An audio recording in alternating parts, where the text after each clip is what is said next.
Et bonjour à vous, Rebecca d'Outremer. Bonjour. Bonjour. Pourquoi avoir eu envie d'ouvrir ce dialogue avec Steinbeck?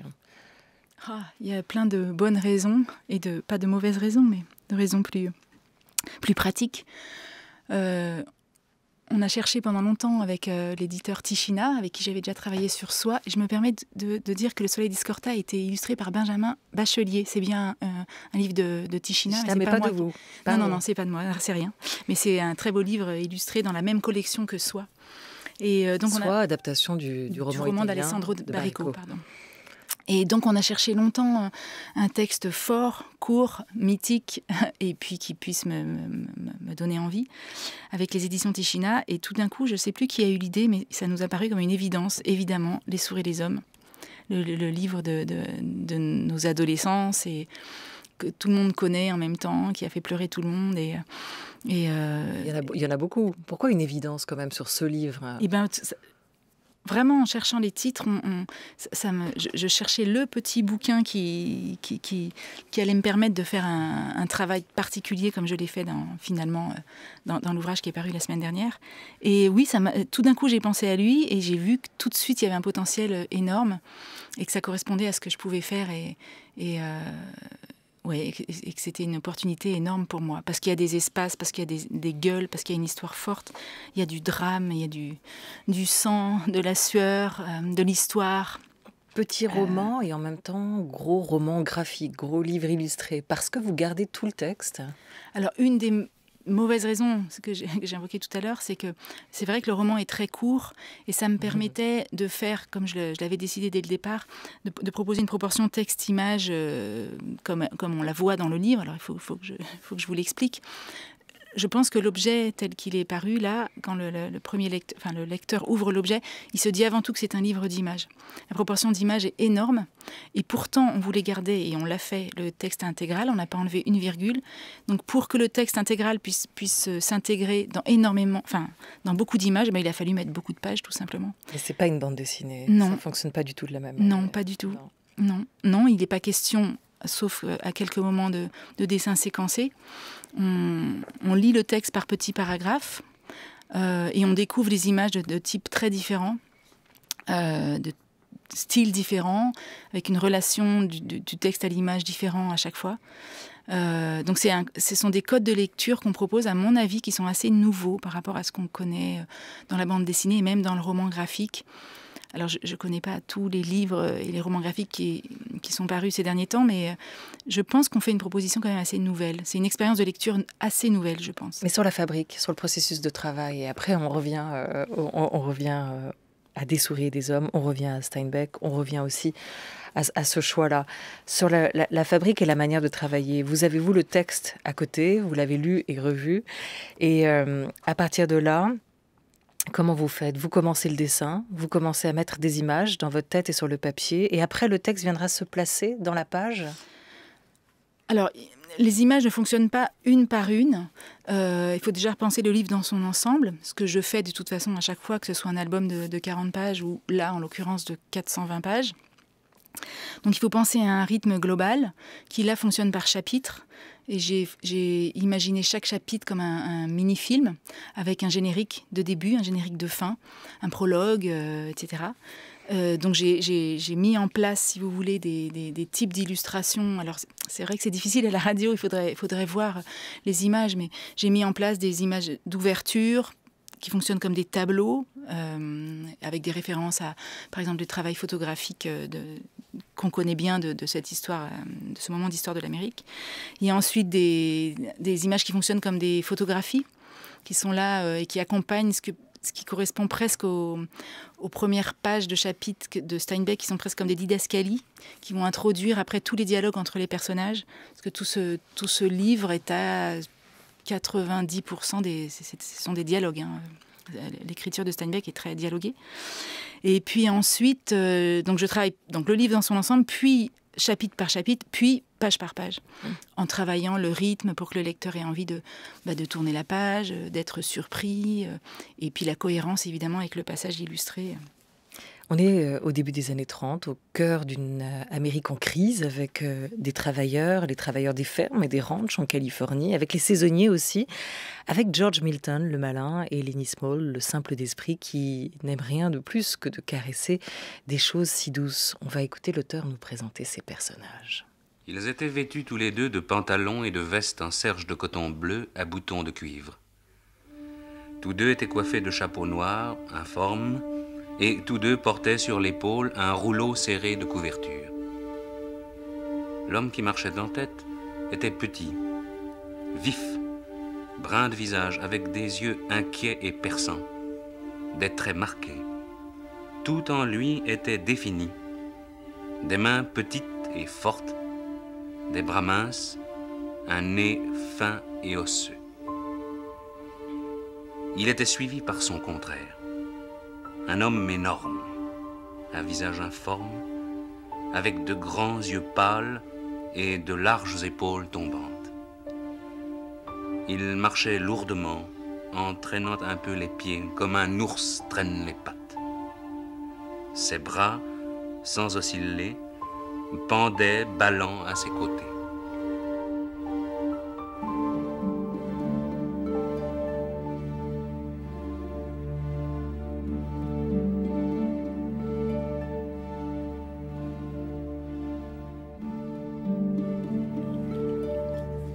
Une lecture de Jean Topard, Des souris et des hommes, présentation des personnages. On est alors en 1961 quand cette lecture est réalisée. C'est une archive INA. Vous êtes reparti de cette description pour leur donner vie à George et à Lenny.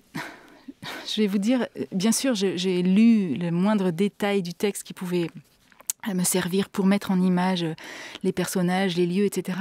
Mais à dire vrai, il y a peu d'informations dans le texte sur les personnages. Bon, là, on vient d'écouter le petit moment de description de George et Lenny, mais j'ai pas été très contrainte par le texte. C'est ça qui faisait aussi que ce texte était intéressant. C'est que, encore une fois, c'est à 90% des dialogues. Les descriptions des lieux sont très restreinte, et donc ça m'a laissé une place énorme, moi, pour imaginer les choses. Donc oui, je connais le texte par cœur, je l'ai lu 3000 fois, j'ai cherché le moins de petites choses que je voulais pas, dans les textes, les moins de petits détails qui étaient décidés par l'auteur et que je voulais pas contredire, mais franchement, ça m'a pas donné beaucoup pour faire mes images et ça m'arrangeait bien. Mais quand on entend cette description, il y a un petit côté Laurel et Hardy quand même, dans la manière de les appréhender. Pour vous, juste pour dessiner ces deux personnages, ces deux caractères principaux du roman, il vous a fallu combien de coups de crayon ? Il y a une première étape effectivement de recherche des personnages. Il faut arriver à leur donner un visage. Ça commence par le visage. Oui, quand même. Ouais. Après, il y a l'évidence. La taille, la stature, la corpulence. Les plus évidentes, disons, il y a le petit et le grand balèze. Donc, bon, là, il n'y avait pas trop à discuter l'auteur. Sur le visage, il y a très peu d'infos. Après, il y a aussi les codes du dessin qui font que moi, je n'ai pas le pouvoir d'un photographe. Je ne suis pas dans ce détail-là. Donc, il faut que je trouve des petites choses qui font qu'on va reconnaître le personnage à coup sûr. Donc, moi, j'ai mis des oreilles très décollées à Georges. Elles sont toujours très rouges. Et puis, Lenny, il a un petit nez rouge, au contraire. Voilà. Donc, c'est des petits codes de dessin qui me permettent, moi, de me tromper, de ne pas les dessiner tout à fait exactement pareil d'une page à l'autre, mais au lecteur, quand même, de les reconnaître. Comment décrire leur amitié ? Parce qu'elle est centrale dans le roman. Lenny dit du duo « J'ai toi pour t'occuper de moi et toi, t'as moi pour m'occuper de toi ». Mais ça paraît pas évident aux yeux de tous, cette amitié-là. Ces deux hommes qui font tout ensemble, qui ne se séparent pas. C'est une amitié très pudique. Il n'est pas question... Là, c'est Lenny qui en dit le plus, finalement. C'est le simple d'esprit qui va s'exprimer beaucoup plus franchement sur ce lien. Mais Georges, il évoque jamais ça. Donc c'est très pudique. Et Steinbeck il est très factuel, en fait. Voilà, c'est sa façon d'écrire. Il écrit les faits, il propose des dialogues, mais il n'analyse pas ni la morale des personnages, ni leurs sentiments. Il n'est jamais question de sentiments dans ce livre. C'est Lenny qui en dit le plus, bizarrement. C'est une société où il n'y aurait que le travail, que Steinbeck nous décrit, où les hommes ne seraient que des bras. Et il est là le cauchemar. Et d'ailleurs, bon ou mauvais, de caractère, chaque personnage est traversé, voire un peu rehaussé quand même par ses rêves. Comme la femme de Curley, le fils du patron, qui, elle, rêvait d'être actrice. J'aurais pu devenir quelqu'un. Elle est hantée par cette idée-là. Comme Curley aussi, qui aurait sûrement rêvé d'être un boxeur professionnel et qui n'aime rien tant que se battre, tout le temps à se chamailler, celui-là. Le rêve, c'est quoi pour eux tous? Un remède à la solitude pour vous, Rebecca d'Outremer? Mais c'est certain que là, tous les personnages sont enfin, il y a une noirceur de la vie de tous ces personnages qui est terrible. Enfin, et les seuls, les deux personnages qui sont pas seuls, donc ce sont Georges et Lénie. Et s'il y a le petit espoir, la petite lueur qu'on peut percevoir dans le livre, c'est cette amitié, c'est ce lien et ce rêve commun qu'ils ont et auquel tous les autres personnages du livre veulent s'accrocher. Bien sûr, la femme, par exemple, la pauvre, elle n'a même pas de nom. Les femmes ne sont pas très très bien traitées dans le livre. Il n'y en a pas beaucoup d'ailleurs, elle est même la seule. Non, c'est l'unique. Non, si, il y a les tenancières du bordel du coin. Mais la femme, le rêve de ces deux-là qui s'entendent et qui ont un projet commun, ce rêve-là la fait rêver. Crooks, le noir, qui est complètement mis à part dans la ferme et qui est traité encore comme un esclave, essaye de s'accrocher à leur rêve à eux. Et le vieux Candy aussi, ils essayent tous de se raccrocher au voyage, quoi. Donc oui, ils sont tous d'une solitude noire et le fait qu'il y en ait deux qui se mettent en commun pour avoir un rêve commun, c'est vraiment la lueur d'espoir pour tous. Et je pourrais te faire pendre à une branche d'arbre si facilement que ce ne serait même pas rigolo, dit la femme de Curley à Crooks. On est vraiment tous le moins que rien de l'autre, en fait. Vous disiez le peu de place des femmes, la manière dont elles étaient aussi rabaissées par l'histoire, avec un grand H. Voilà, Crooks, qui est l'afro-américain, lui, est pas non plus dans une situation plus enviable. Non, c'est pas idéal. Mais il y en a pas un pour rattraper l'autre dans cette histoire. Ils sont même pas... Même Georges, il est très rustre. Enfin, il est dur, il a des paroles dures. Et la femme, alors, bon, c'est sûr qu'elle a la pauvre. Elle n'a même pas de nom. Elle a qu'un rêve, celui d'Hollywood et d'être une star. Elle est aussi mauvaise que les autres. Et même Crooks, le noir de la ferme, donc il est extrêmement maltraité, mais lui aussi, il a des pensées très agressives envers les autres. Il n'est pas généreux. Enfin, ce sont des personnages qui vivent des choses tellement dures que tout sentiment leur est enlevé. Enfin, en tout cas, ils n'expriment rien de très bon. Et pourtant, je pense qu'on les aime quand même. Il y a une grande compassion de Steinbeck pour ces personnages. Donc, ce que vous montrez bien, c'est le contraste aussi entre la réalité et le rêve. Parce que ce rêve, il est alimenté aussi par toute cette imagerie que vous traduisez, des publicités, celles des affiches, ce rêve américain, ce rêve d'ailleurs, de plus, d'ascenseur social. Et on le voit avec elle, et son rêve d'être actrice. C'est-à-dire qu'en même temps, les imaginaires sont remplis de toutes ces réussites-là, en fait. Alors c'est ça, c'est ce qui m'a permis, cet aspect-là de l'histoire m'a permis de jouer moi, et c'est pour ça que c'était très riche à illustrer, avec le parti que j'ai pris, de mélanger les genres. Ça m'a permis de jouer avec des références graphiques du théâtre, du cinéma, de la publicité, et de mélanger les genres, et des fois de mettre en scène des dialogues entre cette femme dont vous disiez qu'elle rêve d'atteindre Hollywood. Alors là, j'ai créé des fausses affiches de cinéma, etc., en référence à tout ça. Alors, il y a le cinéma américain de cette période-là. Il y a les adaptations, d'ailleurs, de Des souris et des hommes de Steinbeck qui vous ont, on l'imagine, inspiré, influencé. Mais il y a aussi la photographie. La photographie américaine des années de la Grande Dépression. Les photographes qui ont pu vous influencer, qui sont-ils? Alors, je me permets de dire que les films, les adaptations qui ont été faites au cinéma des souris et des hommes, m'ont pas beaucoup aidé. D'ailleurs, je ne suis pas allée revoir les films que j'avais vus avec Malkovich et tout ça. Je ne suis pas du tout allée revoir ça quand je me suis lancée dans mon boulot. En revanche, oui, la photographie de cette époque-là, de toute façon, avant même de ce projet, m'avait toujours fascinée. Notamment, évidemment, les travaux de Dorothée Lange et Walker Evans. Il y avait des très belles expos, là, récemment, à Paris, que j'avais vues et revues. J'ai toujours consulté ces photographes. Et oui, je m'en suis très franchement plus qu'inspirée. Et j'ai eu plaisir à mettre des vraies références avec des petits clins d'œil de composition dans certaines images aux photographies qu'ils avaient pu faire. Et après, il y a tout le travail de photographie anonyme de gens qui ont été pris par je ne sais qui, et dont on ne connaît pas le nom, au bord des chemins, voilà, dans leurs habits tout râpés. Maintenant, c'est tellement facile maintenant de trouver des choses sur Internet que je me suis nourrie aussi beaucoup de ces photos anonymes. Et ces photographes que l'on retrouve aujourd'hui, ces photographies à nouveau exposées, ils ont documenté la crise. C'est aussi à travers leurs photographies ce qui reste, ces documents, cet héritage. Sur la Grande Dépression, voilà ce que disait le prix Nobel de littérature, John Steinbeck lui-même en 1952. If you remember, we had a depression at that time. The depression caught us without. Comme vous le savez, il y a eu une grande crise à l'époque. Cette crise nous est tombée dessus alors que nous n'avions pas la capacité de la gérer. Ça a pris beaucoup de temps avant de mettre en place des agences gouvernementales pour gérer ce type de difficultés économiques. Quand la sécheresse s'est abattue, les gens crevaient de faim et n'avaient nulle part où aller. Ils sont allés tout naturellement vers un endroit où ils ne souffriraient pas du froid. Ils sont allés vers la Californie. Ils sont arrivés par milliers en Californie. Et ils y ont rencontré des gens qui étaient terrifiés. Tout d'abord par la crise, mais aussi par le fait qu'un grand nombre de personnes très pauvres se déversaient sur eux et qu'il fallait les prendre en charge. Et pour les prendre en charge, cela passait par de nouvelles taxes. Or, les taxes étaient déjà assez élevées et il n'y avait plus beaucoup d'argent. Ils ont réagi de manière parfaitement normale. Ils se sont mis en colère. Et quand on est en colère, on se bat contre ce qui nous fâche. Ils étaient en colère contre ces nouveaux arrivants. Voilà, la colère, peut-être mauvaise conseillère, pas si sûre. Qu'est-ce qu'on a appris de nos crises pour vous ? Je ne sais pas si c'est très positif, là. On est en train de vivre des choses compliquées en ce moment. Qu'est-ce qui va en ressortir ? Je ne sais pas. J'espère que ce sera un peu de solidarité, mais ce n'est pas toujours évident, je trouve. Pas plus qu'il y en a d'ailleurs, dans Des souris et des hommes. Il y a quand même dans le rêve de Lenny et de George celui de vivre comme des rentiers, avoir son lopin de terre, élever des lapins et être libre.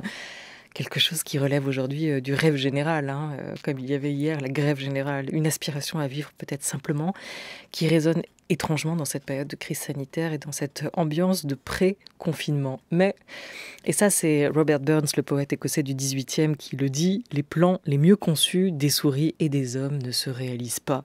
Steinbeck ne dit pas autre chose dans La Voix de Crooks. J'ai vu des centaines d'hommes passer sur les routes et dans les ranchs, avec leurs baluchons sur le dos et les mêmes bobards dans la tête. Ils viennent et le travail fini, ils s'en vont. Et chacun d'eux a son petit lopin de terre dans la tête, mais il n'y en a pas un qui est foutu de le trouver, c'est comme le paradis. Oh. Il y a quand même une lueur d'espoir, même si là, dans le cadre de ce livre, ça se termine mal, c'est vrai. Mais les bons moments réels qui ont été passés par ces hommes, c'est grâce à l'amitié et à la solidarité qu'ils se sont... Voilà, qu'ils ont partagé entre eux. Donc ça, c'est le bon moment. Donc finalement, qu'est-ce qui reste de tout ça ? C'est l'amour entre les uns et les autres. Qu'est-ce que vous voulez que je vous dise ? Par le catéchisme, j'ai du mal à dire ça autrement. Mais voilà, il y a quand même ça. Au final, si on se soutient, ça va mieux pour tout le monde, quoi. C'est un roman assez sombre, assez fataliste, à part cette note d'espoir dans la solidarité. Ce caractère, ce tempérament noir du livre, comment vous avez fait pour qu'il ne contamine pas votre palette graphique ? Parce qu'il y a Lenny, en fait. Donc, à chaque fois que je l'ai pu, je me suis référée d'ailleurs à pas mal d'œuvres d'art brut, des fois, ou à des couleurs qui sont beaucoup plus vives, parce qu'il y a son esprit, il y a sa vision, il y a sa naïveté. Donc ça le permettait. Voilà, puis j'avais pas envie... Je pense que, globalement, on est quand même dans un livre assez âpre, assez... rude, mais voilà, il y a toujours cette lueur et cet espoir de Lenny qui doit transparaître un peu à travers les pages. Puis moi, je suis pas quelqu'un de très noir, donc je sais pas. Après, je me rends pas compte de tout ce que j'ai pu faire et de comment c'est perçu. C'est très dur, surtout après un travail énorme comme ça, de ce gros pavé, ce gros bouquin. C'est un peu au lecteur maintenant de le dire. C'est un peu frais pour moi de me rendre compte de ce que j'ai fait et comment ça va être perçu, comment ça va être reçu. Tant mieux si vous me dites que ça n'est pas complètement contaminé par la noirceur et le cynisme, c'est bien. Non, et d'ailleurs, c'est pas un travail en noir et blanc, même si le noir et le blanc ne sont pas forcément les deux couleurs du sombre et du noir. Mais Il y a beaucoup de rouge, il y a des pastels, des roses plus éclairés, plus lumineux aussi, et des ocres que l'on retrouve avec cette idée de la terre que ces hommes doivent travailler. Vous n'avez pas, vous, de toute façon, de code couleur défini pour chaque émotion ou chaque situation? Non, alors très franchement, la symbolique des couleurs, c'est pas quelque chose que je connais déjà, et puis j'y crois pas trop. Vous croyez à quoi alors? Vous fonctionnez à Bah, l'intuition? oui, là franchement, pour ce qui est des couleurs, oui, c'est très instinctif. Après, il y a une logique, encore une fois, dans le rythme, pour que, voilà, en tournant les pages, on soit arrêté par une couleur vive. C'est plutôt que ça. C'est plutôt les couleurs fonctionnent plutôt par contraste, en lien les unes par rapport aux autres, mais pas, elles n'existent pas pour elles-mêmes, si vous voulez. Des souris et des hommes, c'est un livre illustré par vous, Rebecca d'Outremer. Vous êtes notre invitée pour quelques minutes encore à l'occasion de la parution de ce beau livre aux éditions Tichina. Joseph Kessel, l'écrivain, grand voyageur, il l'a connu, Steinbeck. Il aimait ses livres et il aimait l'homme. Voilà comment il le décrivait en 1962. Joseph Kessel, vous avez connu personnellement Steinbeck et c'est plutôt, si je peux dire, sur l'homme que sur l'écrivain que je voudrais avoir quelques souvenirs de vous. Eh bien, en rencontrant Steinbeck, j'ai eu exactement le même choc que j'ai éprouvé en lisant peut-être le premier en France, son livre Les souris et les hommes. Je savais que Gallimard allait le publier, je demandais par curiosité qu'on me le prêta, et vraiment, c'est un des grands moments de mon existence comme lecteur. Et j'ai aussitôt demandé de faire la préface à ce livre. Et quand j'ai rencontré Steinbeck, ça a été le même, vraiment, je ne peux pas trouver de meilleure expression, le même coup de poing dans la poitrine qu'à la lecture de ce livre. C'est un grand, costaud, avec... Dites donc comme vous, Kessel. Il paraît qu'il y a une légère ressemblance quant au volume. Oui. Et il a une tête très tourmentée, fabriquée à coups de serpe, un rire magnifique, profond, en même temps enfantin et d'homme qui a beaucoup vécu. Et il aime bien boire. Et nous avons parlé dès la première minute comme des gens qui se connaissaient depuis très longtemps. Et comme exactement, il donne l'impression comme écrivain. Voilà, fantastique d'entendre la voix de Joseph Kessel parlant donc de John Steinbeck. On est alors en 1962. Quels sont, vous, les romanciers que vous admirez, Rebecca d'Outremer? Oh, là, vous me faites une vacherie. J'ai pas préparé la réponse à cette question. En ce moment, je lis énormément. Alors, je connais pas tellement, en fait, la littérature américaine de cette époque-là. J'avais adoré lire Steinbeck, bien sûr, les souris, les raisins de la colère, la leste d'Éden, tout ça, quand j'étais ado. Ça, je connais bien. Jack London, j'ai beaucoup lu et j'aime beaucoup dans un autre registre. Mais sinon, les romanciers de cette époque, j'ai jamais lu Hemingway, tout ça. Je pourrais pas en parler. Et en ce moment, je lis énormément de classiques. Alors, je dois dire que comme illustratrice, j'écoute beaucoup de livres. J'ai pas toujours le temps d'en lire. J'écoute énormément de livres en audio. Et j'ai repris du coup, parce que la technique le permet, des grands classiques français, très longs. C'est dans votre atelier, pendant que vous dessinez, ouais. Et ce livre-là, c'est plus de 2 ans de travail. Oui, c'est ça. Et pas mal d'heures par jour. Oui, ça a été à tout une peaufiner. épreuve, un challenge. Pendant ce temps, vous écoutez d'autres histoires. Oui. Pas quand je cherche mes idées, mais quand j'exécute, si on peut dire, la planche, une fois que je sais où je vais, je peux écouter d'autres histoires et ça trouble les gens, mais je peux écouter des choses qui n'ont rien à voir. Par exemple, pendant ce roman, j'ai écouté du Houellebecq, que je ne connaissais pas. J'ai écouté Orgueil et Préjugés dans un autre registre. Et j'ai écouté Le Magellan de Stefan Zweig. Donc rien à voir. Et ça m'aide à rester clouée à ma table de travail 12 heures par jour. Crooks, il dit, les livres, c'est bon à rien. Ce qu'il faut à un homme, c'est quelqu'un près de lui. C'est vrai ou c'est faux? Je sais pas, je crois pas que les livres servent à rien. Je suis pas là pour dire le contraire, mais non, je crois que ça sert beaucoup au contraire.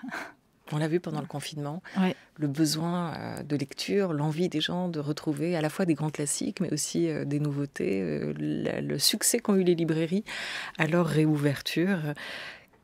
Quelle déclaration d'amour vous feriez au livre aujourd'hui? C'est vrai que, écoutez, moi je suis auteur de livres, donc je peux difficilement en dire du mal, mais c'est vrai qu'il se passe un truc très étrange là en ce moment qu'on n'aurait pas pu pressentir avant le confinement à l'hiver dernier. Il y a une redécouverte des livres, les libraires ont l'air heureux, enfin curieux sûrement de ce qui est en train de se passer, les gens reviennent en librairie. Je ne sais pas à quel point, je ne sais pas si ça durera, etc. Mais on sent bien que, une fois qu'on a épuisé toutes les séries de Netflix, va falloir passer à autre chose, quoi. Et je pense que la base est toujours là, donc c'est vraiment bien pour nous et c'est encourageant. Ou en parallèle des séries sur Netflix ou ailleurs. On peut effectivement lire. Et c'est vrai que l'avantage des livres illustrés, c'est que c'est directement des fenêtres ouvertes sur d'autres mondes. Et vous y contribuez. Énorme merci à vous, Rebecca d'Outremer, d'avoir été avec nous autour de cette grande table. Des souris et des hommes. Vous co-signez cet ouvrage avec John Steinbeck. Et ça, c'est quand même assez classe. Ouais. Et il paraît aux éditions Tichina. Merci. Merci.